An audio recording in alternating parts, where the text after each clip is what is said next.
सरकार की एक और मुश्किल की करेंगे। शिवसेना ने अब साफ कर दिया है कि वो भूमि अधिग्रहण बिल पर सरकार का साथ नहीं देगी।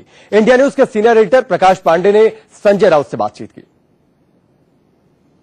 सत्ता पक्ष और विपक्ष दोनों ने ही अपनी अपनी कमर कस ली है और इसी विषय पर बात करने के लिए हमारे साथ मौजूद हैं एनडीए के प्रमुख घटक शिवसेना के वरिष्ठ नेता संजय राउत, जो कि राज्यसभा में पार्टी के नेता भी हैं। संजय जी, जो स्थितियां हैं और विपक्ष का जो रवैया है और सरकार भी कहीं ना कहीं अब लैंड एक्विजिशन बिल उस पे ये स्थिति हो गई कि नहीं ला रही है, उसको समझ आ गया कि विपक्ष इसको पास नहीं होने देगा। नहीं, विपक्ष की बात छोड़ दीजिए, हम जैसे जो दल है और भी हमारे साथ अकाली दल हो, लैंड एक्विजिशन बिल के बारे में हमारे मन में भी कुछ शंका है और ये शंका क्या है, अमेंडमेंट्स क्या चाहिए, ये हमने सरकार को बता दिया है। ऐसे हालत में हम ये इस बिल को मंजूरी नहीं दे सकते, खास करके जो 70% कंसेंट वाला मामला है, सोशल इंपैक्ट वाला जो मुद्दा है, उसके ऊपर बहुत से सरकार के समर्थक दल भी बातचीत करना चाहते हैं, अपनी बात रखनी चाहते हैं, अमेंडमेंट करना चाहते हैं। तो विपक्ष अपनी जगह पे, हम अपनी जगह पे है।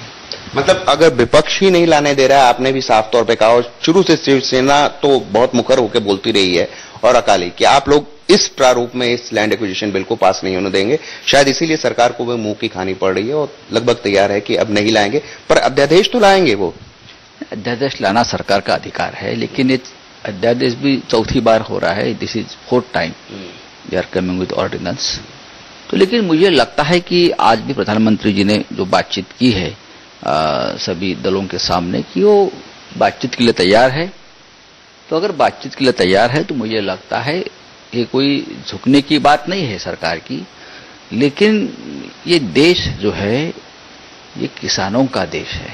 जय जवान जय किसान जो हम नारा देते हैं, तो किसानों की मन की बात हम समझ लेनी चाहिए। बताइए संजय जी, क्या एनडीए के जो आप लोग इतने घटक दल हैं, कभी आपस में सरकार के प्रधानमंत्री की तरफ से कोशिश नहीं होती कि आप लोगों से भी सलाह मशवरा करें, जबकि आप लोग तो इतने मुखर होकर हर चीज पे अपने राय रखते हैं? एनडीए का मतलब आप समझना चाहिए, 14 महीने में एनडीए की मीटिंग नहीं हुई, आज पहली बार होने जा रही है।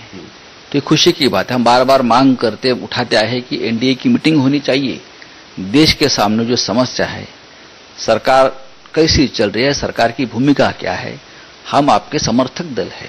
आज आपके पास पूरा बहुमत है, ईश्वर करे कि आपको बहुमत कायम रहे। नहीं तो पूरा बहुमत है तो क्या आपको लगता है, जैसे विपक्ष कहता है कि बहुत गरूर में है, बॉडी लैंग्वेज जो मंत्रियों की और सब वरिष्ठ नेताओं की है वो बहुत एरोगेंट है, क्या आप लोगों को भी ऐसा लगता है कि 14 महीने में पहली दफा जो है ये एनडीए की एक तरह से बैठक हो रही है, जबकि सरकार इतने बहुमत में है जबरदस्त तरीके से?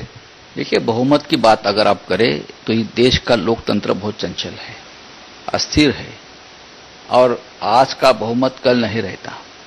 बड़े बड़े राजा महाराजा और सरकारें आई और चली गई, इंदिरा गांधी की भी सरकार चली गई। तो जो हमारा एक कुनबा है एनडीए का, वो बचा के रखना है और उसको बढ़ाना है, तभी आने वाले दिनों में भी ये भारतीय जनता पार्टी की हुकूमत दिल्ली में रहेगी, ये हम मानते हैं।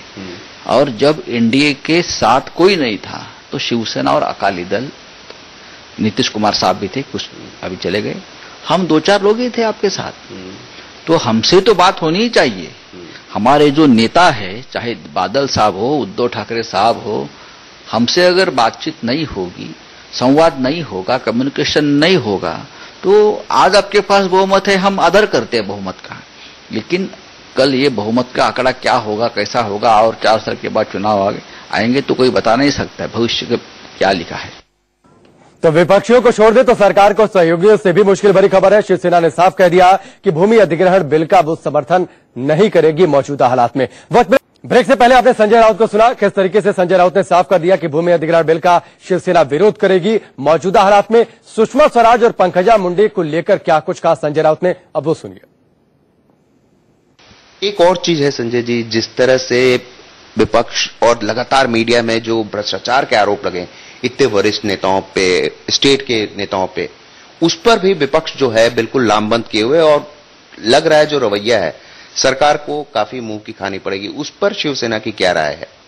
मुझे नहीं लगता केंद्र में खास करके सुषमा जी के ऊपर जो आरोप लगे हैं उसमें कोई तथ्य है। शिवराज सिंह चौहान है, ये सभी नेता, वसुंधरा भी है, सभी नेता की जो राजनीति 30-35 साल का जो उनका एक पूरा करियर रहा है, ग्राफ रहा है, कभी दाग नहीं है, बेदाग लोग हैं। और भ्रष्टाचार करने की कोई जरूरत ये लोगों को नहीं पड़ी है, कभी नहीं की है। आपने क्लीन चिट दे दी वसुंधरा जी को, सुषमा जी को और शिवराज जी को, सब लोगों को, पर आपके खुद के राज्य में वहां पर भी तो मंत्रियों के ऊपर तमाम भ्रष्टाचार के आरोप लगे। भारतीय जनता पार्टी के मंत्री है और उद्धव जी ने उसका ऊपर टिप्पणी की है और मुझे लगता है कि भारतीय जनता पार्टी के कुछ मंत्री के ऊपर आरोप हुए हैं, कोई एविडेंस नहीं है, तो उस पार्टी की जो हाईकमांड है वो निर्णय लेगी, मुख्यमंत्री निर्णय लेगी।